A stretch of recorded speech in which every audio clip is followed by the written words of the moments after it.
Kita mau belajar kebenaran firman Tuhan tentang mendapat hidup dalam pewahyuan yang akan datang, atau hidup dalam pewahyuan tentang masa depan. Ya, sehingga saudara dan saya, apapun yang terjadi saat ini, kita tidak kecewa, kita tidak marah, kita tidak bingung, stres, ya, karena kita tahu ke depannya bagaimana. Ya, karena kalau kita tidak tahu saudara ke depannya, tentu saja orang akan bingung, ya, orang akan tanda tanya terus, ya, terutama kalau ada hal-hal yang buruk terjadi dalam hidupnya. Kenapa? Ya, orang yang tidak sungguh-sungguh dalam Tuhan akan langsung berpikiran, salah apa saya, dosa apa saya? Ya, kemudian orang yang lumayan sungguh-sungguh dalam Tuhan akan menganggap, wah, ini ujian. Ya, kemudian orang-orang yang menganut aliran setan, aliran yang percaya setan masih begitu berkuasa akan bilang, wah, ini gangguan setan, serangan. Ya, akan banyak sekali saudara pendapat, banyak pandangan ketika Tuhan sedang mengerjakan sesuatu dalam hidup seseorang, baik itu sebuah proses untuk membuat imannya lebih, ya, naik, bertekun, kekaripannya lebih, pengetahuan, pengenalannya akan Tuhan lebih dalam, maupun hal-hal yang lain, ya. Nah, pada pagi ini kita mau belajar bagaimana kita hidup dalam pewahyuan masa depan, sehingga apa yang terjadi saat ini kita nggak terlalu pedulikan, dalam arti saya tahu apa yang akan terjadi sesudah ini. Ya, kalau kita tahu, saudara, kita akan punya kekuatan, kita akan punya fokus. Ya, kita tahu bahwa iblis seringkali merusak fokus hidup seseorang sehingga dia gagal total dan keturunannya pun gagal total, saudara. Ya, contohnya di Alkitab ketika Lot ikut Abraham. Ya, padahal fokusnya, tujuan akhirnya, ya, adalah Kanaan. Tetapi Lot kemudian berhenti di lembah Yordan dan tidak pernah maju lagi. Kita tahu apa yang terjadi kemudian, karena iblis seringkali, saudara, ya, memakai ketidaksabaran manusia, ya, yang ingin cepat meraih sesuatu, dia tawarkan sesuatu sehingga kemudian itu kelihatannya sebuah keberhasilan, itu kelihatannya sebuah peningkatan, itu sepertinya sebuah jawaban, tapi itu adalah sebuah langkah untuk menuju kepada kehancuran. Ya, ini sering terjadi, saudara, dalam hidup banyak orang, ya. Makanya jawaban yang instan, saudara dan saya perlu hati-hati kalau itu datang. Bisa itu sebuah percepatan, yang dianggap sebuah percepatan, tapi bisa itu juga sebuah tawaran atau umpan iblis untuk menghancurkan kita. Ya, baik, sekarang kita akan buka kebenaran firman Tuhan supaya tidak terlalu bingung saya ngomong terlalu panjang hal itu, tapi kita akan lihat firman Tuhan, ya, di dalam kitab Nabi Yesaya, saudara. Yesaya pasal 44 ayat ke-7, demikian bunyi firman Tuhan, ya.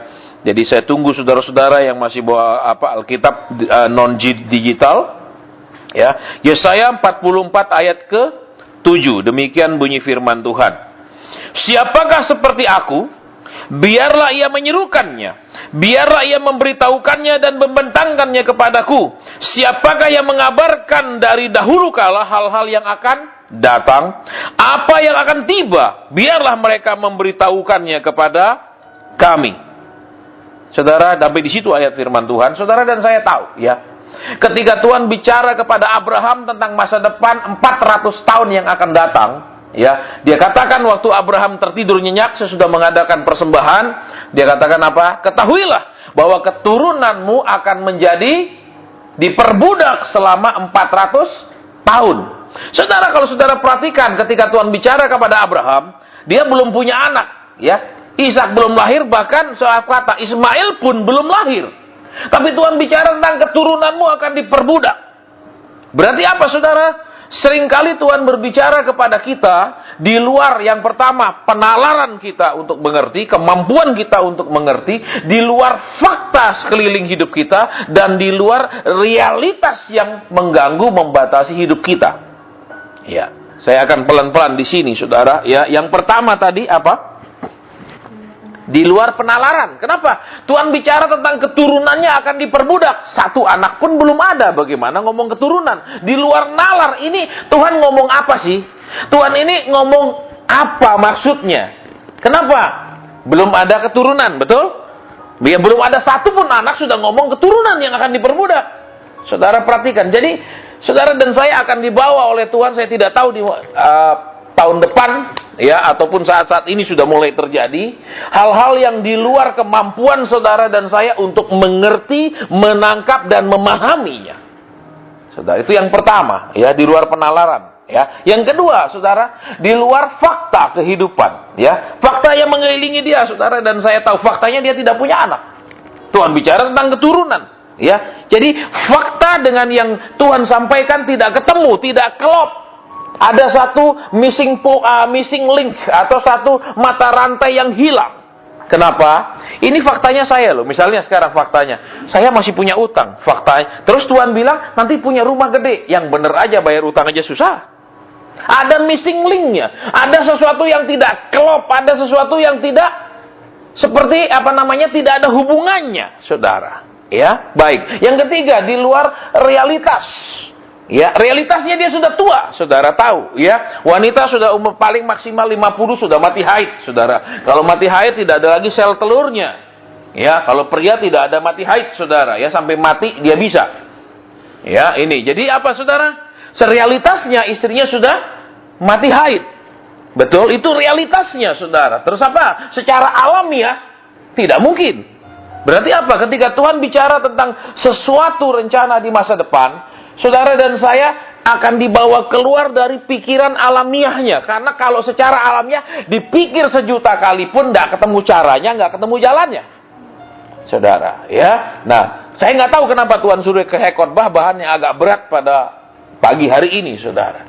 Ya, dari tadi saya cari Tuhan yang ayatnya yang mana sih? Ada 2 ayat yang mirip-mirip. Saya doa lagi, saya tutup lagi. Ini yang mana ayatnya Tuhan ini mirip-mirip? Ya, buka lagi, baca lagi, tutup lagi, saudara. Ya, karena kembali, ya, kita sudah bertekad ibadah ini tidak lagi ada doktrinnya, tidak ada lagi ada dalam arti persiapan firman. Ya, saya yakin Yer juga tidak punya persiapan lagu. Pokoknya Tuhan suruh apa, ayo kita jalan.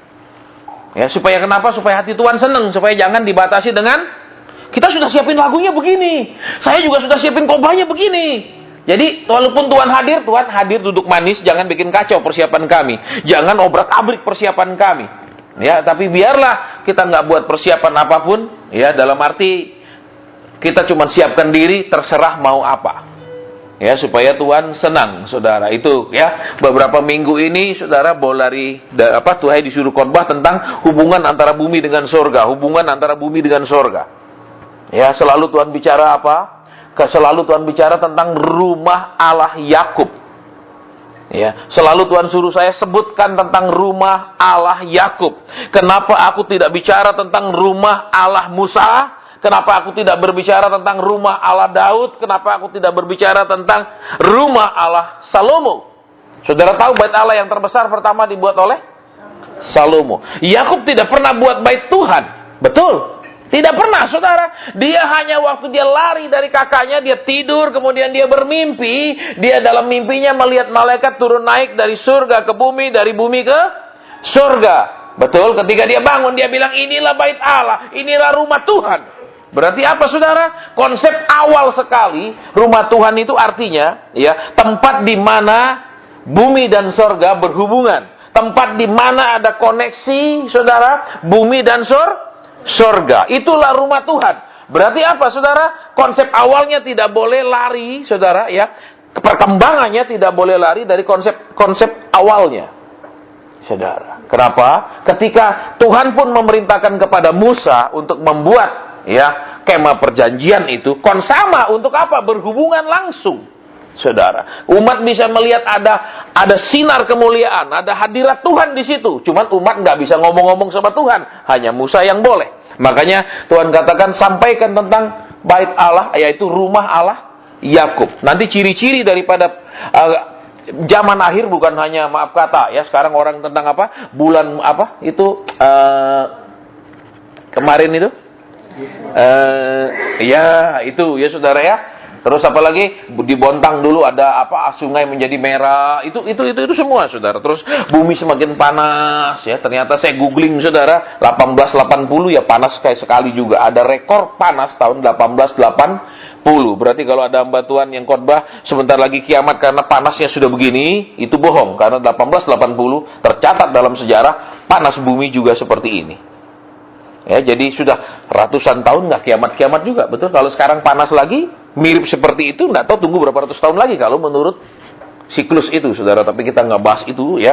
Ketika kemudian mulai gerhana merah, wah dicari-cari saudara ayat-ayatnya, betul. Supaya saudara dan saya takut. Padahal firman Tuhan katakan nanti pada hari-hari terakhir, saudara, orang akan berkata, mari kita naik ke gunung Tuhan, ke rumah Allah Yakub. Artinya apa, saudara? Pengajaran yang ngomong kosong sudah tidak laku lagi. Pengajaran yang cuma ngomong Tuhan akan tolong, Tuhan akan beri, Tuhan akan berkati sudah tidak laku lagi. Karena kenapa? Firman Tuhan dengan jelas katakan di zaman akhir orang akan mencari ke timur, ke barat, ke utara, ke selatan mencari firman Tuhan. Mereka tidak menemukannya. Kemudian mereka akan rebah lesu. Saudara, ya, waktu saya ingat waktu tahun 80-an ya, menjelang masuk ke abad 21, saya setiap bulan itu ya, di waktu saya kuliah, itu setiap bulan di kota kami itu selalu ada KKR tentang akhir zaman. Ya, jadi kalau sekarang orang ada ngomong tentang akhir zaman, saya bilang belajar sama saya aja. Ya, bukan sombong, saudara, karena setiap bulan itu ada KKR akhir zaman, saudara. Ya, pokoknya ruwet ya. Tentang cawan, tentang ini, terus tentang 666 dan lain-lain. Termasuk yang saya tidak pernah bisa lupa adalah tentang yang dikatakan oleh firman Tuhan, nanti orang akan mencari ke timur, ke barat, utara, selatan untuk mencari firman. Ya, terus pendetanya dengan berani mengatakan, nanti saudara akan ada masanya ketika saudara bangun, saudara buka Alkitab saudara, tidak ada tulisannya lagi. Ya, saya ingat itu, pendeta itu menerjemahkan ayat itu, nanti saudara buka Alkitab itu kosong, hanya kertas biasa, Tuhan akan mengangkat firman-Nya. Kalau saudara punya HP, ya, itu zaman itu belum ada HP, itu data 80-an, ya. Ini saya tambahkan dulu, jadi kalau disambung itu, saudara punya HP, saudara masukkan install program Alkitab, besok saudara buka, tidak ada sama sekali. Tuhan mengangkat firman-Nya katanya, terus dia sarankan kepada kami semua, makanya suka baca firman, suatu saat firman akan diangkat, tidak ada lagi, Alkitab tidak ada lagi. Orang akan mencari kemana-mana. Itu bohong, saudara, ternyata ya. Kemarin waktu saya doa baru Tuhan ungkapkan, itu bukan seperti itu. Saudara bayangkan 30 tahun saya percaya akan sebuah kebohongan. Ya, 30 tahun konsep saya persis seperti yang hamba Tuhan itu khotbahkan, nanti Alkitab kita akan kosong. Waktu saudara buka Alkitab kertas itu, hilang semua tulisannya. Ya, dia katakan begitu karena firman Tuhan bilang orang akan mencari ke timur, ke barat, utara, selatan, cari ternyata Tuhan bilang apa? Nanti mereka akan cari firman kemana-mana. Kenapa? Karena yang selama ini mereka dengar itu rekayasa manusiawi, saudara. Terus mereka cari mana sih yang asli? Dikatakan tahun ini tahun terobosan, ternyata bukan tahun terobosan, saudara. Ya, tahun ini ya sama saja seperti tahun yang 2 tahun, 3 tahun lalu. Ya, dikatakan tahun ini percepatan, sama saja ternyata, saudara. Ya. Nggak ada cepat tambah maju, tambah kaya, tambah apa, sama saja, saudara. Ya, bahkan besok ada kenaikan BBM sehingga yang gaji pas-pasan belum bisa jadi lebih kaya karena kenapa? Semua lebih mahal sehingga tabungan pasti berkurang. Bahkan mungkin, saudara, untuk nabungnya berkurang, bahkan mungkin harus mengeluarkan tabungan. Amin. Jadi tidak jadi percepatan, saudara. Yang terjadi percepatan kemiskinan, kan? Betul, saudara. Saya percaya itu, saudara, hamba Tuhan itu. Karena orang yang diurapi bisa jelaskan tentang peta zaman. Dari kisahnya Adam dan Hawa, kemudian sampai Abraham, sampai ke Tuhan Yesus, siklus-siklus. Semua kelihatannya logis, alkitabiah, didukung oleh firman Tuhan. Ada ayat-ayatnya, saudara. Ya, emang kalau ayat ini dicocok-cocokkan sama yang pinter ngomong, cocok semua, saudara. Ya, dijelaskan sama yang pinter ngomong pun rasanya logis semua, saudara. Ya. Makanya Tuhan katakan, sampaikan tentang rumahnya Allah Yakub. Saudara lihat, rumahnya Allah yang disebut dengan bait Allah, waktu Yakub tidur itu tempatnya terbuka, nggak ada dinding apapun, betul? Betul? Nggak ada kan dindingnya? Hanya apa? Padang, betul? Tidak ada apapun di situ, saudara, tidak ada bentuk bangunan apapun, betul? Tapi Yakub melihat ada malaikat turun, naik. Berarti apa, saudara? Nanti saudara dan saya tidak lagi ada bentuknya. Ya kan? Dalam arti bentuk, mesti bentuknya kayak gini loh. Kalau gini namanya gereja. Kalau yang di rumah namanya persekutuan. Amin. Yang jelas apa yang dibutuhkan? Ada koneksi, ada hubungan antara surga dan bumi. Di mana kehendak Tuhan disampaikan, saudara, supaya bumi ini seperti di surga. Seperti di surga apa? Pujian, sudah. Amin. Penyembahan, lumayan. Amin. Betul? Tapi kemudian mendengarkan Tuhan berfirman sendiri, jarang. Amin. Tuh, di surga kan semua malaikat dengar Tuhan berfirman. Amin. Kan jarang, tidak semua orang bisa dengar. Amin. Tapi kelak waktunya akan mulai lebih banyak orang dengar sendiri, saudara. Supaya kenapa? Supaya saudara yakin Tuhan itu hidup, bisa didengar suaranya, bahkan saudara bisa lihat wajahnya. Ya. 2 minggu lalu ngobrol-ngobrol sama Yer di kamar di Semarang, ya, tentang tangan Tuhan Yesus. Ya, dia cerita waktu dia didatangi Tuhan Yesus, dia bilang tangannya Tuhan Yesus nggak ada lubangnya. Saya bilang betul, nggak ada lubang. Kenapa, saudara? Ketika Thomas Tuhan tunjukkan tangan, tangan itu terjadi sebelum 40 hari. Luka Tuhan Yesus belum sembuh dari bekas dipaku. Tapi dia hidup, betul? Dia hidup berarti apa? Seluruh sel-selnya itu mengalami pembaharuan kembali. Dan itu tertutup. Saya katakan betul. Kok tahu, Pak Asen? Aku pernah didatangi 2 kali. Nggak ada bekas lubang-lubang. Saudara. Jadi, saudara akan berhadapan apa? Kita akan naik ke rumah Allah Yakub. Bukan Allah Musa. Padahal Musa yang membuat pertama kali. Karena kenapa? Hanya Musa yang boleh masuk ketemu dengan Tuhan. Hanya Musa yang bisa dengar. Yang lain nggak bisa dengar. Semua dengar lewat Musa. Makanya Tuhan bilang di zaman akhir akan seperti itu gerakannya, saudara. Ya, orang tidak lagi hidup puas dengan janji Tuhan. Karena kenapa? Tadi ayat selanjutnya kemarin saya sudah bahas itu sedikit ya. Di persekutuan yang hari Jumat di Dermaga. Mereka akan belajar apa? Jalan-jalan Tuhan. Kita tidak lagi belajar Tuhan akan berkati. Kita tidak akan lagi belajar kejar-kejar nubuatan. Tapi kita akan kejar pengajaran. Belajar jalannya Tuhan itu kayak apa sih? Kita harus jalannya bagaimana? Harus hidup bagaimana? Bahkan sampai sangat detil. Kawin sama siapa? Saudara, semuanya sudah diatur. Saudara, tadi siang saya makan dengan teman saya. Ya, yang kemarin juga ikut sama Pak Tobing kita pergi ke Dermaga. Dia cerita, saudara. Ya. Wanita yang ditetapkan menjadi jodohnya itu dilamar orang lain. Ya, beberapa tahun lalu waktu saya khotbah di gerejanya, ya, saya dikasih lihat seorang wanita yang postur tubuhnya, bentuk tubuhnya ini persis ibu gembalanya. Saya katakan, Tuhan kasih saya lihat seorang wanita, ya, persis dengan ibu gembalamu. Dia bilang di gereja kita nggak ada. Ya, nggak tahu. Saya bilang memang tidak ada. Mungkin sebentar lagi kau ketemu, saudara. Kemudian di gereja mereka datanglah si wanita ini bersama ibunya menjadi jemaat. Persis ngeplek dengan ibu gembalanya, saudara. Walaupun nggak ada hubungan keluarga sama sekali. Tapi kalau dari Adam dan Hawa masih ada. Ya, karena dia bukan keturunan monyet. Betul? Jadi masih kalau dari Adam dan Hawa ada. Ya. Saudara, dia cerita sama saya. Kok, ketemu kok. Bener ngeplek. Dia bilang seperti ibu. Dia sudah. Tapi kok kan saya masih ada pacar. Nah, silakannya di situ, saudara. Saya bilang ambil langkah, putus. Nggak bisa. Nah, susah dong, saudara. Betul? Bertahun-tahun wanita itu berjemaat di situ. Dia masih si laki ini jalan dengan cewek lain. Lama-lama kan bosan juga, betul? Saudara tahu, ya saudara, kalau pria itu masa expirednya lebih lama daripada wanita. Ngerti maksudnya? Betul. Nek wanita sudah 35 ke atas itu sudah menjelang, kalau kartu HP itu telat, itu sudah masa tenggang, telat diisi angus kartunya, harus beli baru. Kalau pria enggak, masa tenggangnya masih panjang. Mau 50 itu kadang-kadang masih bukan masa tenggang, masih masih aktif. Saudara, ya. Tadi kami makan bareng, dia wajahnya lesu, dia bilang, "Kok dia dilamar orang lain." Lah ya wajar, saya katakan, masa kan Tuhan sudah bilang dia jodohmu. Dia tidak mau lepaskan yang itu, tapi berharap ini nunggu terus. Kok enak, saudara, betul? Goblok sekali, betul? Ini ya tuh, ini dilamar orang. Terus saya ngomong sama dia, ya, engkau kan punya panggilan hamba Tuhan. Seorang hamba Tuhan harus punya istri yang memang diciptakan Tuhan. Bukan dibuat bapak mamanya, tapi diciptakan Tuhan untuk hamba Tuhan. Saya katakan begitu. Nah, sekarang kita ngomong test case, ya, test case, jadi tes kasus. Lihat karakternya, saya katakan. Iya kok. Aku ada nggak ada uang, dia ajak nonton kok.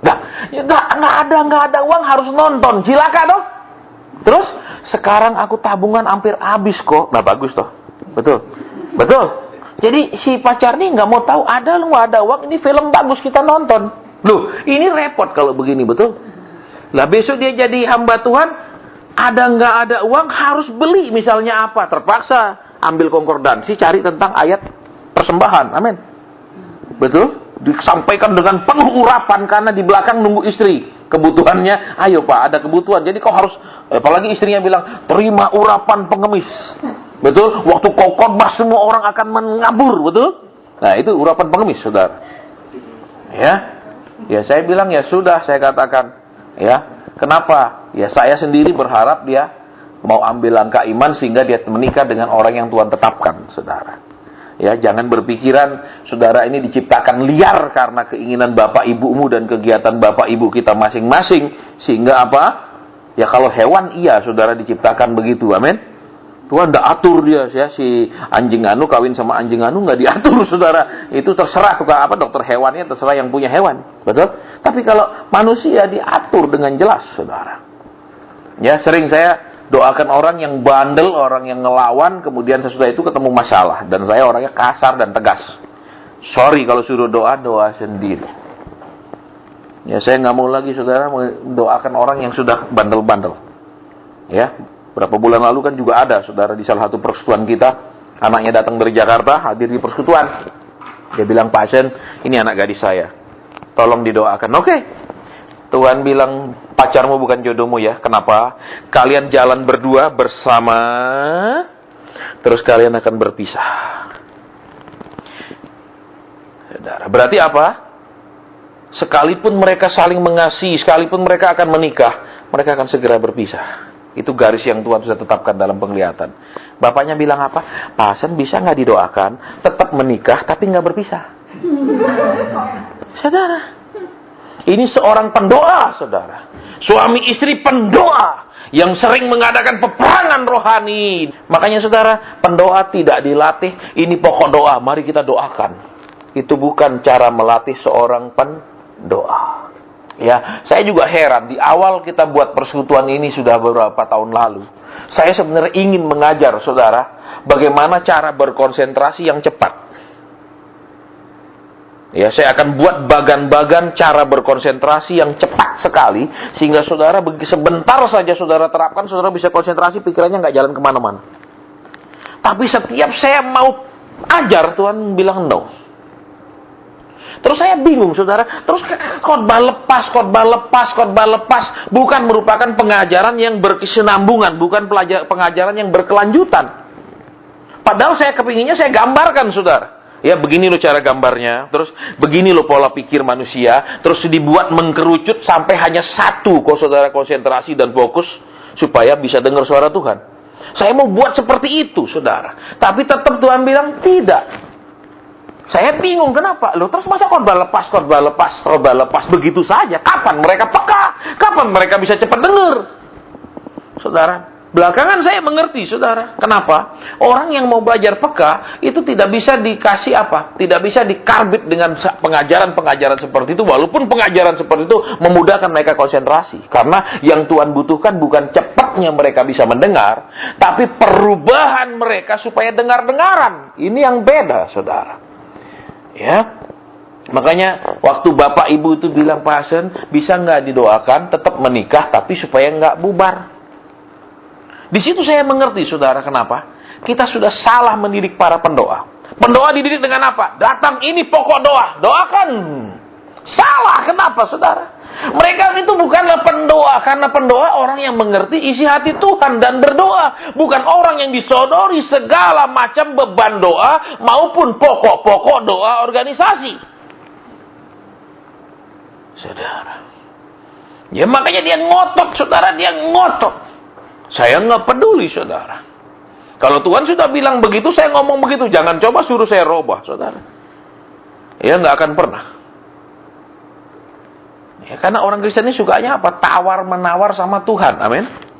Dia ambil ayat. Tapi Pak, Abraham tawar-menawar, amin. Waktu Tuhan mau menghancurkan Sodom Gomora, ditawar, amin. Amin. Tawar-menawar kan? Betul. Jadi kalau saya disuruh apa, saya boleh tawar-tawar dong. Amin. Duh, saudara, Tuhan Abraham berdoa syafaat untuk orang lain. Dia bukan menawar untuk dirinya sendiri. Itu bedanya, saudara. Jadi jangan pakai ayat itu untuk hal yang tidak persis seperti itu, saudara. Itu tidak berlaku. Sampai di mana? Tawar-menawar. Oke, kita lanjutkan sekarang ya. Nah, Tuhan bilang apa di sini? Ya, kita akan masuk ke ayat ini lagi. Ya. Firman Tuhan katakan, siapa seperti aku, kata Tuhan. Biarlah ia menyerukannya, biarlah dia teriak supaya semua orang tahu. Biar dia serukan dengan suara keras supaya semua orang dengar, kata Tuhan. Tuhan tantang terus. Biarlah ia memberitahukan dan membentangkannya kepadaku. Siapakah yang mengabarkan dari dahulu kala hal-hal yang akan datang? Apa yang akan tiba? Biarlah mereka memberitahukannya kepada kami. Lihat, saudara. Ya. Orang Kristen, Tuhan mau mengabarkan kepada saudara dan saya dari mulai contoh di kitab Kejadian sampai di kitab Wahyu, ya, tentang apa masa depan. Tentang apa yang Tuhan akan kerjakan, apa yang Tuhan akan berikan, apa yang Tuhan akan lakukan dalam hidup setiap orang percaya. Ya, itulah yang namanya salah satu bagian dari nubuat. Ya, tapi saudara dan saya perhatikan di sini, ya. Di dalam kisah Abraham, Tuhan bicara tentang 400 tahun yang akan datang. Sementara Abraham belum punya anak. Tadi saya sudah jelaskan. Di luar penalaran, di luar fakta, dan di luar realita. Berarti apa, saudara? Ketika saudara dan saya mau masuk di dimensi seperti ini, ya, otak saudara dan saya itu tidak akan bisa menyerap, mempercayai, terus memikir-mikirkan masuk akalnya kayak apa, terjadinya bisa lewat apa, nggak akan ketemu. Berarti apa, saudara? Ya, banyak hal kalau Tuhan ngomong sepertinya tidak masuk akal waktu diomongkan, tetapi akan jadi kenyataan pada waktunya. Itu dulu, saudara. Ya, kalau Tuhan loh yang ngomong, saudara dan saya perhatikan. Ya, tolong perhatikan Tuhan, bukan hamba Tuhan ya. Saudara, beda Tuhan atau hamba Tuhan. Ya, sayang kok Anil nggak datang. Ya, kalau ada kok Anil, ada. Ya, kalau kok Anil datang, kami pernah ketemu, kami makan sama kok Anil ya, makan di apa namanya? Yang kemarin kita pergi namanya apa, Lun? Depannya itu, belakang WTC itu. Grand City ya. Kami ngobrol di situ. Terus pas ada hamba Tuhan di situ, ada kok Anil saksinya. Kami ngobrol-ngobrol ya, yang saya kaget dia bilang apa? Ya udah dong Pak Hasan, apalin aja ayat-ayat 25, terus tiap tumpang tangan sampaikan ayat 1, ayat 2, ayat 3, pasti dapat berkat. Saya kaget, saudara. Oh gitu, saya bilang. Berarti apa, saudara? Sekalipun itu ayat firman Tuhan, itu tidak digerakkan oleh Tuhan untuk menyampaikan. Dan jangan pernah nunggu itu akan digenapi, tidak akan tergenapi. Kenapa? Karena dihafalkan kemudian Tuhan begini, itu hafal yang dihafalkan, dan rata-rata ayat-ayat yang indah-indah. Bukan maka kemudian Yudas bunuh diri. Dulu, kok ayat itu ke saya, pas takut tengking itu, betul? Nah, itu pasti tidak akan mungkin menghafalkan ayat-ayat seperti itu. Pasti berharga, engkau berharga di matanya, betul? Tuhan setia, dia tidak pernah meninggalkan engkau, betul? Dia Allah iman, semua yang indah-indah, amin. Air matamu ditampung di kirbatnya, betul? Kalau zaman dulu kirbat, sekarang truk tangki. Kebanyakan soalnya nangis melulu, jadi orang Kristen yang cengeng, mengiba-iba diri, betul? Merasa dirinya yang paling neraka di bumi ini, amin. Iya, baik. Jadi lihat sekarang di situ ya, ketika Tuhan bicara kepada Abraham itu melampaui segala yang dia bisa mengerti, amin. Melampaui keadaan sekeliling hidupnya, betul? Melampaui kondisi tubuhnya, betul? Betul. Oke, berarti apa, saudara, sekarang? Ya, saudara akan dan saya dibawa ke dimensi yang membuat saudara dan saya ini susah mengerti, susah memahami, susah percaya, betul? Dan dipikirkan bagaimanapun tidak masuk akal. Loh, itu indahnya di dalam Tuhan, saudara. Kalau masuk akal semuanya, nggak ada perkara yang dahsyat, amin. Jadi namanya masuk akal semua. Justru kalau nggak masuk akal, baru dahsyat luar biasa, amin. Loh, iya apa ya? Yuk, sekarang kita perhatikan lagi. Kedua, saudara, ketika Tuhan bicara kepada Yusuf, ya, dia kasih mimpi Yusuf akan jadi penguasa, betul? Nah, sekarang apa, saudara? Ya, yang kedua, ketika Tuhan mengungkapkan sesuatu dalam hidup seseorang, Ya, Tuhan mau orang itu bisa merespon dengan benar kejadian-kejadian buruk di dalam hidupnya. Jadi lihat sekarang, yang tadi penalaran realitas dan fakta. Yang kedua sekarang, ketika Tuhan bicara kepada seseorang, Tuhan mau dia merespon yang baik di tengah suasana yang sangat buruk. Lihat sekarang yang kedua, saudara. Maksudnya apa, saudara? Ya, ketika saudara dan saya, ya, contohnya Yusuf saya ambil. Dia dijual kan? Betul, dijual. Berarti apa? Dia kerja sama Potifar nggak terima upah loh, saudara. Karena dia budak belian, dia sudah dibayar, nggak terima upah lagi. Nggak ada gajinya karena sudah dibeli. Dan kemudian saudara perhatikan, budak, saudara lihat, itu kan bisa sampai mati jadi budak, nggak bisa keluar bebas. Berarti apa, saudara? Dia sudah dibeli, terus dia nggak dapat apapun, betul? Alias saudara-saudaranya memanfaatkan dia kan? Menjual dia. Tapi lihat, di tengah situasi yang begitu buruk, dia dijual, ya kan? Kedua, dia kerja tidak dapat upah. Tapi yang luar biasa, dia bekerja sungguh-sungguh, betul? Sehingga apa? Lihat, Potifar diberkati. Betul? Lihat, seringkali kita Kristen, walaupun Tuhan janji aku akan angkat kamu jadi kepala, betul? Tapi kalau penghasilan agak kecil sedikit, bisa lebih sungguh-sungguh. Bonus lebih sedikit, bisa sungguh-sungguh. Yusuf nggak dapat upah pun sungguh-sungguh. Loh, aneh toh? Berarti lihat, saudara, ketika kita mau hidup di masa depan, keluar dari sekarang, ya, bagaimana membawa masa depan itu menjadi masa saat ini. Supaya kenapa? Lihat, kemudian ketika dia di penjara, betul? Bukan kalau dia masih kerja di Potifar, tekanan tidak berat, betul? Dia bisa cukup makan minum, amin. Bahkan dia punya jabatan kan? Sekarang dia di dalam penjara, dan Alkitab catat penjara zaman dulu tuh liang tutupan. Ya, bukan kayak penjara sekarang bangunan-bangunan, bukan. Itu penjara di dalam tanah. Gelap gulita, saudara. Orang dihukum. Saudara yang pernah pergi Israel tahu kan? Di bawah rumahnya Imam Kayafas itu kan, yang Tuhan Yesus pernah dicemplung di situ kan, di bawah. Ya, yang pernah ke Israel dulu, tahu kan? Dicemplungi di bawah itu. Di bawah tanah, saudara, dimasukkan. Ya, baik. Sekarang lihat. Keadaan semakin memburuk kan? Semakin jelek kan? Semakin tidak baik kan? Betul. Lihat. Reputasi rusak, betul? Kenapa? Dituduh mau memperkosa, amin. Padahal yang ngebet si istrinya Potifar, amin. Tapi istrinya Potifar membalikkan dia yang ngebet, amin. Betul. Yusuf tidak ingin memperkosa, tapi si istri Potifar ingin diperkosa, amin. Tapi menuduh si Yusuf yang ingin memperkosa, amin. Loh, betul apa tidak? Berarti saudara, Tuhan perlu menyampaikan kepada saudara apa yang dia akan buat di masa depan. Karena saudara dan saya nanti akan ada waktunya, bahkan mungkin ada yang sudah mengalami, ya, kebenaran diputarbalikkan. Loh, kita benar dijadikan salah. Loh, supaya kenapa saudara lihat di sini? Ternyata apa? Di penjara pun saudara lihat, ya, Yusuf tidak teriak-teriak, tidak stres, tidak kemudian mengigau, tidak kemudian jadi galak, betul? Betul. Loh, kalau saudara kapan-kapan ya, kita sudah agak jarang pelayanan penjara, ya. Kalau saya ajak kapan-kapan saudara ke penjara, saudara lihat orang-orang di penjara, kalau orang masuk itu matanya kayak mau makan orang. Apalagi yang laki-laki, kalau lihat cewek-cewek masuk, lihat sekarang di penjara dia tetap tenang kan? Cool kan? Nggak teriak, bebaskan! Nggak dong? Tenang, sehingga kepala penjara, lihat, nanti kalau saudara buka di kitab Mazmur, di penjara zaman itu kaki dibelenggu, leher dikasih, itu loh, kayak dicongkok itu loh, pernah nonton filmnya? Dikasih papan terus tangan masuk. Kalau dia teriak-teriak ngamuk, kepala penjara nggak mungkin berani lepaskan dia. Dia santai, rileks, sehingga kepala penjara lepaskan terus suruh bantu di penjara. Perhatikan apa, saudara? Saudara dan saya perlu diberitahu tentang masa depan, apa yang Tuhan akan kerjakan, akan jadi apa, supaya waktu diproses responnya tetap benar. Loh, saya hampir gagal, saudara. Pak Tobing tahu tuh saya hampir gagal. Saya pernah hampir gagal, saudara, karena ya itulah, ya, tiap orang punya ujian-ujian yang kadang dia hampir gagal. Nah, kita lihat kembali di sini. Yuk. Ya.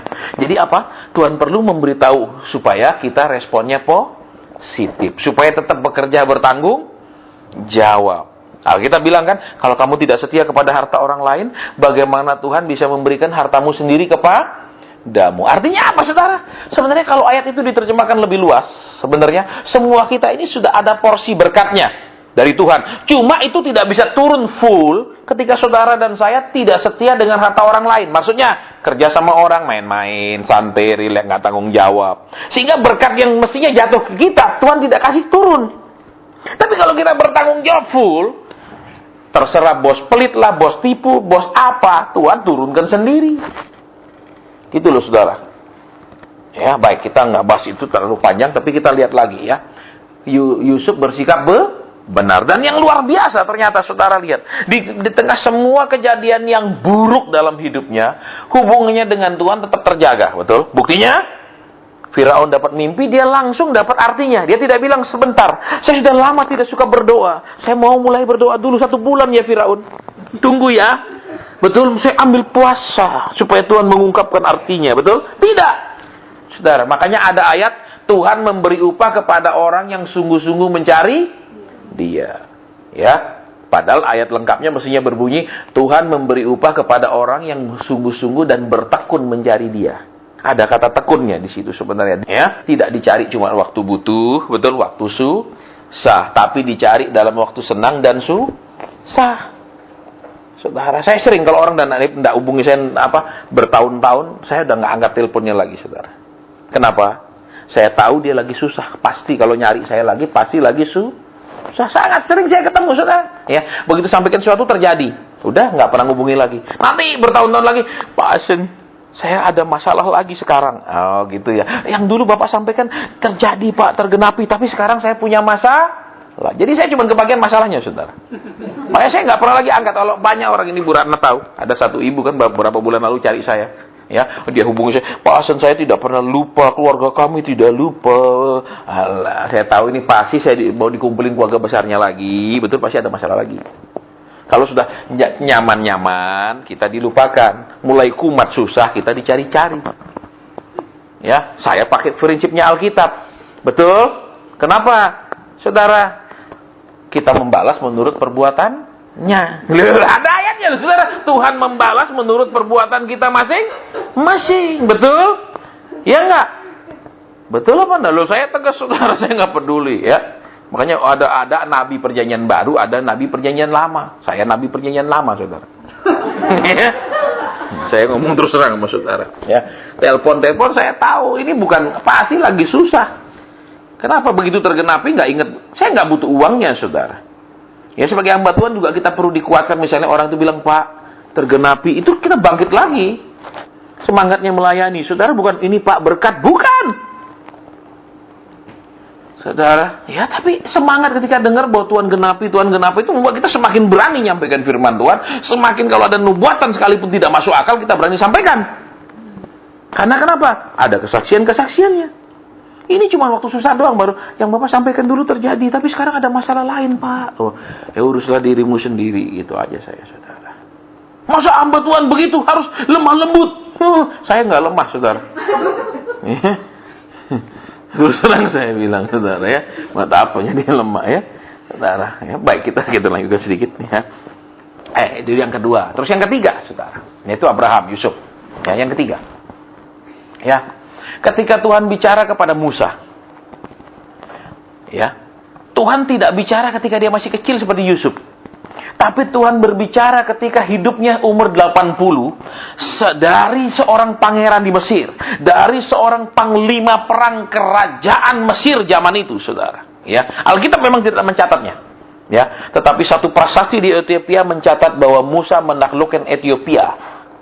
Saudara, jadi dia adalah seorang panglima tentara sebenarnya. Cuman Alkitab tidak menjelaskan itu karena Alkitab melihat dari sudut rohaninya, bukan sudut sejarahnya seluruhnya, saudara. Itu hebatnya Alkitab, ya. Baik, nah, terus dia kan 40 tahun mengembalakan kambing domba mertua. Betul? Saya sering sampaikan, saudara, mertuanya Musa ini orang paling kejam di bumi. Kenapa? Punya menantu 40 tahun kerja, nggak dikasih apapun. Tetap itu harta mertua. Mending Yakub, betul? Kerja 7 tahun dapat anak, betul? 7 tahun lagi dapat anak yang satu lagi. Masih mending, saudara. Ini mertuanya Musa ini, wah, kejam minta ampun, saudara, ya. Saya yakin pasti ada mertua model gini juga ya saat ini. Karena ada apapun yang ada di Alkitab, firman Tuhan bilang apa? Tidak ada sesuatu yang baru di muka bumi. Sejarah cuma berulang, saudara. Ada mertua yang cuma mempekerjakan menantunya, betul? Wah, mumpung menantu pinter, jadi menantu saya. Supaya kenapa? Membuat saya lebih kaya, betul? Dikasih anak perempuannya lumayan toh tukerannya, betul? Nah, itu tipenya siapa? Gaban. Itu ada mertua gitu, mesti ada, saudara. Amin. Duh. Ya apa enggak? Ya, saya nggak tahu lah, itu cerita nanti saja. Semoga tidak ada mertua seperti itu di sini. Amin. Amin. Ya, dan supaya saudara juga tidak ketemu mertua seperti itu. Amin. Baik, kita lanjutkan dulu ya. Ketika lihat, dia berapa tahun mengembalakan? 40. Lihat, Tuhan akan berbicara sesuatu kepada seseorang ketika dia menunjukkan tanggung jawab, menunjukkan dia terbeban, menunjukkan dia bisa memberikan yang terbaik ketika dia tidak menerima yang terbaik. Lihat, saudara. Musa ketemu dengan Tuhan di mana? Gunung Horeb. Di mana Gunung Horeb? Dari Median menyeberang padang gurun baru sampai ke Gunung Horeb. Untuk apa? Musa mengembalakan kambing domba. Lihat, saudara, kalau saudara pernah ke Israel, saudara tahu, ya, rumput-rumput di Israel itu, ya, itu biasanya bertahan tidak sampai 1 bulan hijaunya. Tolong diperhatikan. Makanya nanti ke Israel tuh seperti kayak sekarang ini masih pergi Israel sekitar bulan 11. Itu sepanjang jalan saudara akan lihat rumput semua. Ya, tapi jangan pergi Israel bulan 7, 8 atau seperti sekarang ini. Itu kering, nggak ada apa-apa, saudara. Dan rumput di sana tidak seperti rumput Indonesia. Kenapa? Tingginya paling segini-segini. Pendek-pendek, bawahnya batu semua. Saudara, berarti apa? Seorang gembala tidak bisa mengembalakan dombanya di tempat yang sama lama. Harus pindah terus cari rumput lagi. Ya. Saudara, bahkan ada seorang penyelidik itu yang mengatakan paling 2 minggu. Paling 2 minggu dia harus pindah cari rumput yang segar. Berarti apa, saudara? Musa membawa kambing domba ini untuk mencari makanan sampai seberang padang gurun. Punya tanggung jawab yang luar biasa, walaupun hasilnya tidak menggembirakan buat dia, saudara. Berarti apa, saudara? Sekarang lihat, di tengah dia bekerja keras, di tengah dia mengerjakan dengan tanggung jawab, di tengah dia mencintai pekerjaannya, dan mencintai segala macam kambing domba. Mertuanya nggak peduli. Tapi Tuhan menemui dia di situ, betul? Berarti apa, saudara? Tuhan bilang, aku mengutus kamu untuk membawa umatku keluar. Berarti apa, saudara? Tuhan bicara tentang masa depan untuk apa? Untuk memberitahu saudara, orang boleh tidak menghargai pekerjaanmu, tidak menghargai dedikasimu, tidak menghargai tanggung jawabmu di dalam pekerjaan, tapi Tuhan menghargai segalanya. Ya, itu kata firman Tuhan, saudara. Jadi, misal ada istri yang bilang, saya udah nggak dihargai sama suami, ngomongan saya dianggap kentut sama dia. Begitu saya ngomong dia pergi, loh dianggap kentut toh, bau toh, begitu ngomong, udahlah. Nah, iya tuh, banyak suami tambah sadar kurang ajar seperti itu sama istri, saudara. Betul? Loh, kalau dianggap wangi dia deket dong. Ayo, ya apa enggak? Kan dianggap kentut itu. Yo, saya ngomong fair, saudara. Saya nggak ngarang-ngarang. Ya apa enggak, ayo. Baru ngomong, udah sana, nah. Loh, ya enggak, ayo. Sorry loh, ini ngomong yang enggak enak. Masa pendeta ngomong kentut? Loh, siapa yang enggak pernah kentut seumur hidup, angkat tangan? Kita saking terlalu sopannya, saudara, sehingga dosa pun nggak pernah disinggung. Saya sering dengar orang khotbah terlalu sopan, nggak pernah nyinggung dosa. Lucu, saudara, saking sopannya.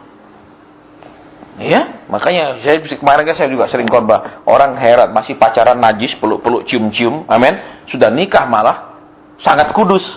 Dia duduk sana, si istri duduk sini agak jauh, sangat kudus lah. Betul. Pegang ya ndak mau, peluk nggak mau, belai nggak, betul. Tapi masih pacaran semangatnya, betul. Loh, heran tuh Tuhan bilang ini kebalik, goblok, betul, betul nggak? Ini kebalik. Tapi Tuhan ingat kenapa? Kan waktu di Taman Eden Tuhan bilang sama ular, betul. Keturunan perempuan ini akan menghancurkan kepalamu, betul. Nah ini memang keturunan ular, otaknya udah nggak jalan, betul. Makanya kebalik-balik kerjaannya, betul. Iya benar. Loh, coba lihat ibu-ibu, sadar nggak coba? Masih pacaran, suaminya semangat, toh cara pegang tangan, apa itu semangat toh? Begitu pegang ser, rasanya betul, ya apa enggak yang pacaran dulu? Sekarang pegang nggak ada rasa apa-apa, betul? Makanya heran toh, betul pacaran najis sudah nikah tambah kudus, amin? Ini kan kacau, saudara, betul? Loh, ini nalarnya nggak benar, betul? Loh, kalau sudah nikah, saudara mau peluk istri saudara di depan kita, silakan. Itu malah kenapa? Nunjukin sayang banget. Mesra sekali. Amin.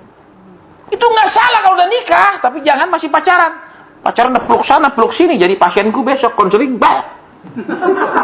Ngapain? Loh, saya benar, saudara. Kenapa? Ketika orang tidak belajar menguasai dirinya ketika pacaran, mendisiplin dirinya dari keinginan, maka besok nikah dia akan umbar juga keinginannya untuk marah, keinginannya untuk maki, keinginannya untuk sumpah serapah. Karena dia tidak terlatih menahan diri. Saudara. Ya, makanya jangan bilang, "Ih, dia sangat sayang saya." Iya dong. Makanya saya terima WhatsApp kan, ada ibu guru ngajar murid-muridnya itu loh, ya. Ditanya murid-muridnya, "Coba kamu Heri tirukan suara kambing." Mbak. Gitu.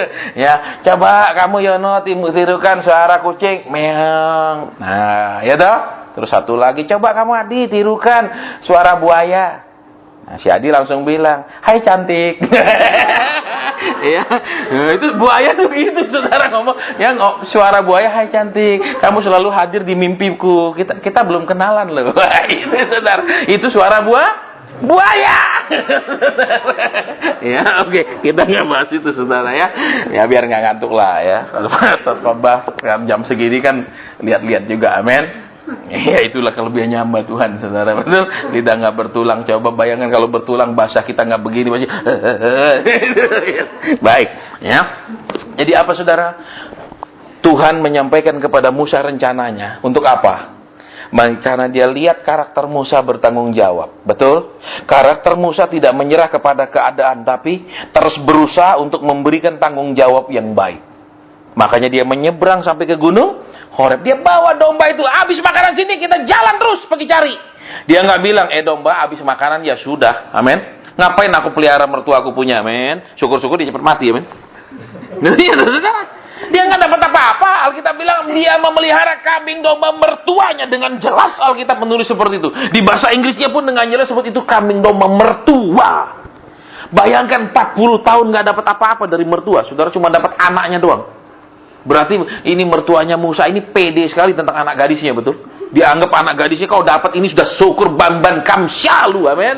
Ya, saudara, ini luar biasa pedenya, betul? Ya, tapi juga orang tua yang punya anak gadis mesti juga pede. Jangan sampai nggak pede. Kenapa? Udahlah nih, siapa aja yang mau, udah cepet-cepet. Nah, itu nggak pede, amin. Walaupun sering datang ke pede, amin. Baik, sekarang lihat kembali di sini, yuk. Jadi apa? Tuhan menyampaikan sesuatu di masa depan karena apa? Memberitahu Musa dia diapresiasi, dia dihargai Tuhan. Dan Tuhan rasa kamu cocok untuk tugas ini. Berarti ya lihat sekarang, saudara. Jangan mengeluh kalau manusia tidak menghargai. Jangan kecewa kalau tidak ada orang yang menganggap saudara dan saya ini penting. Perhatikan, ada mata Tuhan yang melihatnya. Saya masih ingat. Ya, saya masih ingat peristiwa yang kalau saya tidak Tuhan ngomong seperti itu pun, saudara, saya pasti menderita kekecewaan. Ya, ketika saya Tuhan suruh mulai khotbah keras, berhenti tumpang tangan. Berhenti nubuat dari mimbar. Oh, tiba-tiba begitu banyak pintu tertutup. Tidak usah undang Asen lagi, Kalau dulu semua rame-rame minta jadwalnya Asen mulai tahun 2000, 2001, 2002 itu. Ya. Semua tidak undang. Saya bilang, "Tuhan, saya balik kerja sajalah." Kenapa? Di pekerjaan saya orang laku kok, saya katakan. Saya orang berprestasi kok. Saudara, saya karyawan yang paling banyak memasukkan uang kepada perusahaan. Ya, saya buat program tour. Ya, itu sukses dijual ke Kuoni Paris dan Kuoni Madrid. Kalau saudara bergerak di pariwisata, saudara tahu yang namanya travel Kuoni di Eropa bagaimana besarnya. Tuhan bilang apa? Manusia boleh tidak pakai kamu. Aku Tuhan yang pakai kamu. Dipakai engkau tapi semua nggak pakai saya, terus caranya dipakai engkau tuh kayak apa? Bingung toh? Saya juga bingung, saudara. Pada aku ini superior, kita 2 kali bingung, nggak ngerti. Gereja pada tutup, persekutuan pada tutup, saya dibawa ke pengusaha. Tuhan bilang manusia tidak pakai, aku yang pakai. Saya tidak mengerti cara dipakainya gimana kalau nggak ada undangan khotbah. Akhirnya dibawa ke pengusaha gede. Saudara, hasilnya gede. Zaman itu khotbah sampai cing, saya masih ingat gereja manapun Surabaya segede apapun 300. Kalau konseling paling 200 pego, ada yang kadang cuma kasih roti kecil 2 biji. Iya. Roti kecil 2 biji, saudara. Saya ketemu orang itu di gereja. Ya, terus dia bilang, pasien kapan saya punya waktu? Saya bilang, nggak bisa beberapa hari ke depan. Saya lihat, bisa. Waduh, nggak bisa pasien, saya ikut orang. Nggak bisa saya sembarangan mau keluar. Ya, saya bilang kalau nggak bisa ya sudah. Bisa nggak saya datang pagi-pagi, pasien jam 6. Nanya lu jam 6 datang. Saya pulang aja jam 12 lebih, lu jam 6 datang. Nggak bisa. Kalau nggak pasien gini, pasien pulang khotbah jam berapa? Tengah malam nggak apa-apa. Iya, enak lu tengah malam. Saya udah mau tidur. Akhirnya kesepakatan dia mau datang sama istrinya. Datang duduk sama istri. Tahu terus apa? Tiba-tiba ada telepon bunyi. Dia lari keluar jauh-jauh dari istrinya, saudara. Istrinya bilang apa pasien? Dia selingkuh. Terus kita ini orang punya pabrik pasien di Surabaya. Tapi uang-uang pabrik dia kasih perempuan itu semua. Ngakunya saya ikut orang. Baju biasa-biasa, kalau ini jam dilepas kayak pergi ke dokter zaman dulu loh, pura-pura miskin supaya ya udah Ci 5.000 gitu. Ya, gitu. Iya, katakan mobilnya ada mewah di rumah dia nggak pakai, dia pakai Suzuki Carry. Itu saudara, supaya dilihat ada kasihan dah 5.000 aja Ci bayar dokternya, padahal orang kaya. Ya, banyak Kristen tuh model gitu, saudara, pura-pura miskin. Betul, makanya kita harus doakan mereka jadilah miskin. Ya, daripada pura-pura munafik, biar kenyataan, amin. Ya, saudara. Saya sering ngalami diakal-akali gitu, saudara. Ya, saya belajar. Oh, gini diakali. Kenapa? Pak, kita ini punya pabrik, Pak. Dia bilang, saya ikut orang. Habis itu, kasih saya roti kecil 2 biji. Itu roti kasar pinggir jalan loh, saudara. Bukan roti-roti yang di, Itu saya tahu, itu kecil gini. Pasien ini dari Tuhan. Mana Tuhan pernah kasih gua kayak gini? Lu sembarang ngomong. Setan yang ngasih, iya. Cuman nggak enak ngomong. Ya udah, gitu. Tahu, saudara. Betul. Masalahnya kan kita nggak boleh pasang tarif, saudara. Ya nggak boleh. Ya, serba susah. Enak kita pasang, lu berani-berani enggak gitu. Tapi Tuhan bilang nggak boleh ya, nggak boleh. Ya, itu loh, sudah akhirnya karena itu gimana mainkan orang, saudara. Ya kan, sering dia aja pasien, saya ajak makan, ayo kapan? Begitu saya masuk, lu meja gede-gede gini penuh semua, sana penuh sini. Katanya cuma dia konseling dia doang sama istrinya. Ini sebelah situ langsung pasien ya, baru mau pesen dah Pak, duduk yang sini nanya terus itu jawab, pindah. Ini muter. Itu dari situ balik sini masuk. 2 meja gede-gede isi belasan orang itu, saudara. Orang nggak mau rugi, betul?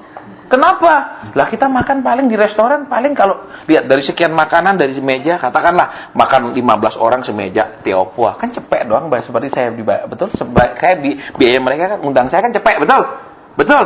Lah kalau 2 meja sekarang, ya toh cepet dibagi 2, meja ini 50, meja sana 50, hemat. Ini fakta loh, saudara. Ya, ini fakta, saudara, anak-anak Tuhan. Ya makanya kita syukurnya hamba Tuhan udah diproses. Udah diproses apa? Udah aku berharap ke Tuhan. Pokoknya ke Tuhan deh. Ini pada anaknya bocah KB. Gitu, saudara. Kepada Tuhan imannya. Kalau enggak, wah, bubar sudah. Saudara, karena mereka prinsipnya apa? Pelit pangkal kaya. Itu dia pegang, saudara. Ya, sepelit-pelitnya. Ya, ada lagi konseling, saudara-saudara tahu dia kasih saya apa? 2 itu loh, 2 kayu yang untuk pijat-pijat itu, refleksi 2 biji yang gini. Ini pasien, aduh, yang serius lah. Ya, 2 ini serius, saudara, saya tidak karang. Yes. Ini pasien katanya, aduh. Padahal maaf kata, rumahnya sebegitu besar, ya saya nggak tunjuk jalan nafas besarnya. Taci anu, kena enak saya. Iya, nanti saudara ketemu terus, Cik, salam Pak Asen itu, alat pijat. Kan enggak enak, saudara. Betul. Itu rumah mewahnya. Sebelahnya hotel, nempel sama hotel. Rumahnya itu gedenya kayak gitu. 2 biji nih, 2 biji alat. Itu loh. Yang bundar untuk pijat-pijat gitu. Ada lagi konseling. Habis itu, saudara, kasih saya baju. Memang mereknya Nautica. Tapi udah bulak semua. Rupanya itu Nautica stok tahun 1800. Ya. Waktu dia kasih, dia bilang, ini pasien untuk tidur. Untuk tidur, saudara. Ya. Padahal itu importir loh, saudara. Ya. Makanya kita hamba Tuhan ini, saudara, kalau nggak lulus di situ, kita nggak akan bisa sampaikan firman kebenaran. Kenapa? Karena dia konseling sama kita pun, dia terjawab, dia pelit sama kita. Apalagi kalau kita tegur-tegur dengan firman Tuhan. Keras nyampaikan firman. Bisa anjong. Ya, makanya saya diproses, saya ada cerita sama saudara kan, saya pernah tidur di atas, koran. Bantalnya pakai celana panjang, disusun jadi bantal. Aku pernah ngalami waktu di proses itu. Ya, jadi ya sudah. Ya toh. Banyak. Ya kenapa? Nikmati proses itu. Amin. Ya, dinikmati. Nek enggak bisa dinikmati, mati. Baik. Oke, lihat lagi sekarang yuk. Kita sudah belajar berapa orang yang Tuhan bicara tentang masa depannya? 3. Sekarang kita lihat sekarang Daud. Ya. Dia kan masih umur belasan tahun toh, masih remaja kan? Betul. Datanglah Nabi Samuel ke rumah bapaknya toh, Isai, ya, Jesse. Ya. Terus mana anak, kumpul anak-anakmu semua, betul? Di antara mereka akan satu dipilih menjadi raja, betul? Ternyata Daud, saudara, anak paling kecil, ya kan? Anak apa namanya? Anak ragil ya, kalau bahasa Jawa, betul?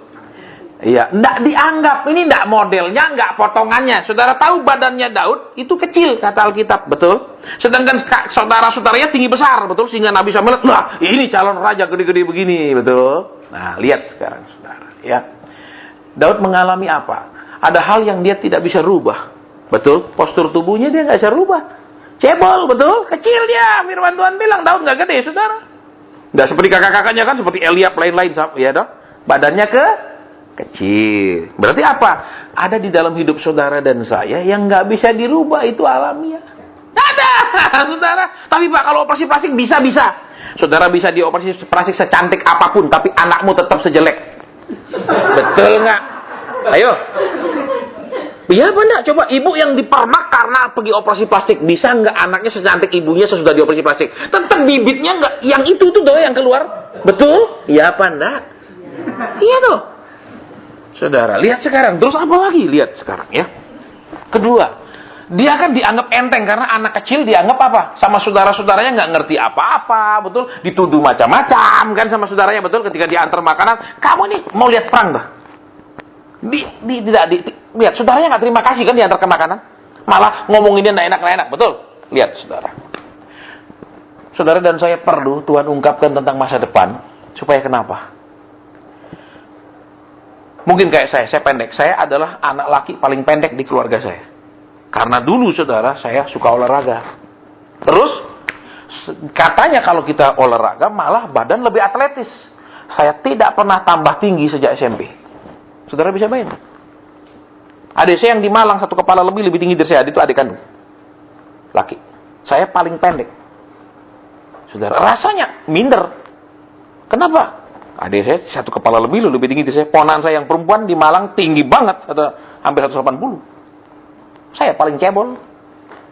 Kenapa? Karena latihan sudah zaman itu ini benar-benar kalau jalan tuh begini. Tapi jadi cebol, pendek, kekar. Saudara, ya, terus kecewa. Kenapa? Karena orang pendek ada keterbatasannya, nggak bisa naksir cewek yang lebih tinggi.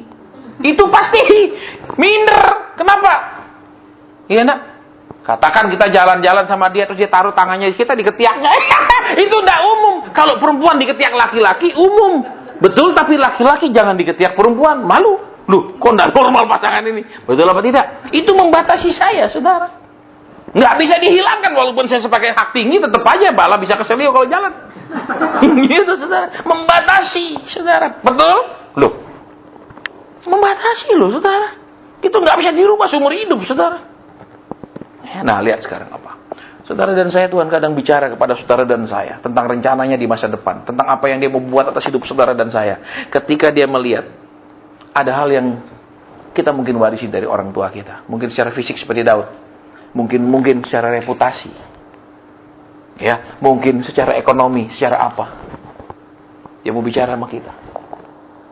Bahwa itu semua tidak membatasi dia melakukan hal-hal yang besar. Saudara. Itu. Kemudian, lihat lagi. Ya. Saudara-saudaranya tinggi besar kan? Sehingga kalau pergi perang keren kan, kalau pedang zaman dulu kalau saudara lihat film-film itu kan kalau nebas itu kan sulit ditangkis karena dia kuat. Lah ini orangnya kecil. Makanya waktu Daud mengalahkan Goliat nggak main pedang kan, saling tangkis, betul? Karena kalau tangkis percayalah, ya si Daud ini akan terlempar jauh waktu dikebas. Makanya dia pakai apa?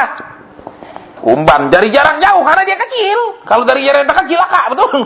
Loh, saudara, dilempar tepat. Kalau kita bilang tepat di sini, saudara, dahsyat. Berarti apa, saudara? Lihat kembali di sini. Ya. Ketika dia mengembalakan, ya, domba-domba kan, datang apa? Singa dan beruang. Betul? Dia bela yang dia gembalakan itu, saudara. Padahal itu pekerjaan saudara-saudaranya tidak mau kan? Semua saudaranya di rumah kan, dia sendiri yang mengembalakan, betul? Betul apa enggak kata kita begitu? Jadi dia menerima pekerjaan yang tidak ada seorang pun mau, tapi dia tetap mengerjakannya, tidak mengeluh, tidak maki-maki. Saudara, berarti kalau saudara dan saya lihat, ya, mungkin saat ini, ya, kita seperti misalnya, aduh suami saya ini memang dulu salah saya sih, si ini nolak dia, si ini nolak dia, saya terima dia. Misalnya gitu, itu kan musibah. Saudara merasa kasihan. Kan Yesus mengajar kita saling mengasihi, amin. Dia ditolak 5 cewek di gereja, nggak apa-apa dah, saya aja dah, kasihan. Ternyata cewek-cewek itu, bener mereka tolak ini, aduh parah. Ternyata mata mereka lebih celik dari mata saya. Misalnya gitu, udah punya anak 3 baru sadar, misalnya kan telat. Betul? Nah, ini sampai di mana sih tadi? Ya, jadi Daud lihat, saudara, ya. Pekerjaan yang tidak ada orang mau terima. Saudaranya semua tidak mau. Buktinya, hanya dia yang masih di padang kan, mengembalakan, yang lain enggak. Terus waktu dia pergi, disuruh papanya, ya, antar itu makanan kepada pasukan. Saudaranya bilang apa? Di mana itu kambing domba 2-3 ekor tuh?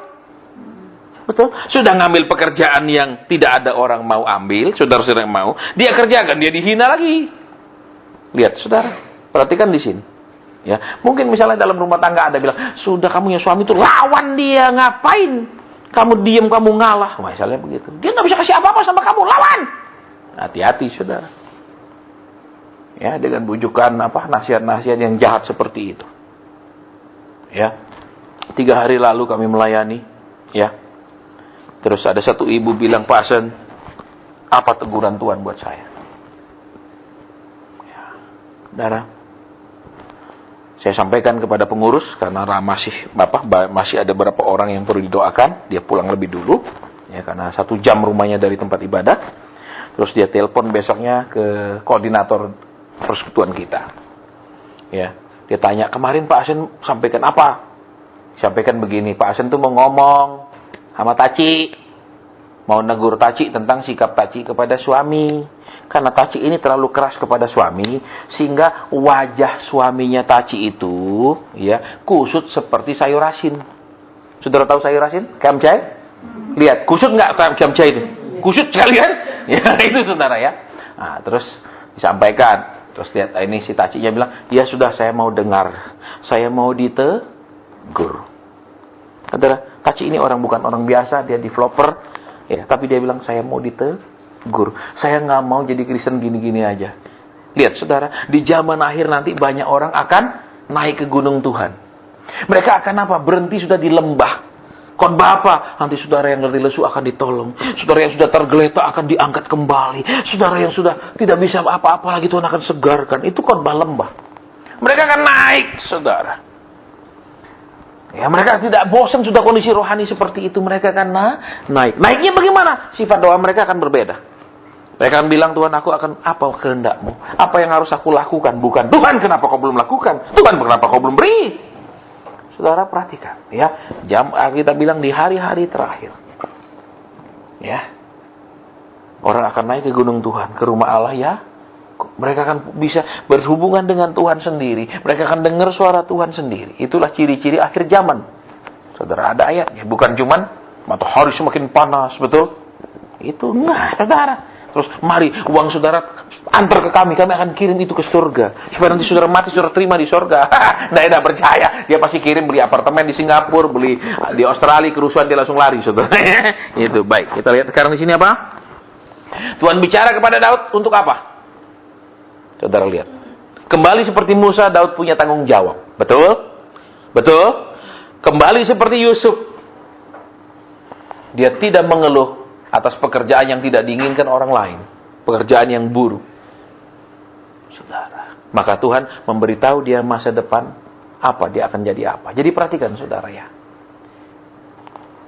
Saudara dan saya butuh Tuhan memberitahu saudara dan saya apa yang Dia akan kerjakan di masa depan. Supaya apabila ini terjadi seperti Daud kah, seperti Abraham kah, seperti Yusuf kah, kita mempunyai respon yang benar. Saudara perhatikan di situ. Ya, supaya kenapa? Keadaan yang buruk tidak menghalangi kita untuk tetap jadi baik. Ya. Kalau di dalam di dalam ilmu manajemen itu ada, saudara. Karyawan yang hanya bisa bekerja dalam situasi yang baik, itu bukanlah karyawan yang baik. Tapi karyawan yang tetap memberi yang terbaik dalam situasi terburuk, itulah karyawan yang terbaik. Saudara, ya. Sekarang perhatikan di sini. Mungkin orang tidak menghargai kita, tapi Tuhan melihat dari atas. Ya, orang tidak menganggap, Tuhan melihat dari atas. Orang tidak memberi upaya yang layak, Tuhan melihat dari atas. Seperti Musa. Betul? 40 tahun tuh kambing domba mertua terus, tidak ada bagiannya dia. Saudara, ya, makanya lihat di sini. Tuhan bilang apa? Yuk kita akan baca kembali, habis ini kita break, saudara, ya. Siapakah seperti aku, biarlah ia menyerukannya, biarlah ia memberitahukan.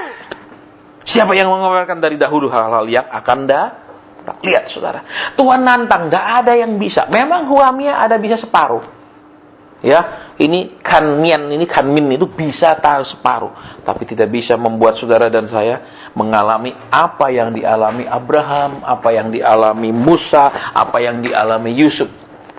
Tidak bisa kita alami. Ya. Jadi sekarang mungkin kita keadaan seperti Abraham. Tuhan ngomong sesuatu yang rasanya mustahil, tidak masuk akal. Betul, terlalu jauh mungkin. Aku percaya, tapi rasanya nggak tahu lah kapan. Ya, Alkitab katakan Tuhan bisa membuatnya terjadi dalam sekejap. Betul?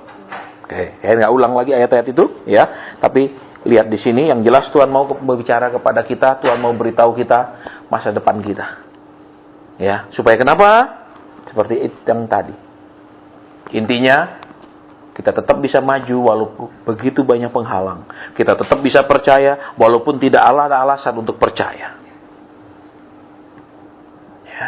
Sehingga kita disebut orang-orang yang sudah dimurnikan, sudah dibentuk oleh Tuhan. Terus, kalau sudah dimurnikan, sudah dibentuk kan? Sudah dibentuk, dipakai oleh Tuhan kan? Jadi entah jadi alat, entah jadi bejana kan? Yang jelas dipakai. Ya, tadi saya cerita sedikit tadi waktu nyembah Tuhan kasih saya lihat di sekeliling saya kiri kanan itu penuh dengan domba yang lagi lompat-lompat seneng.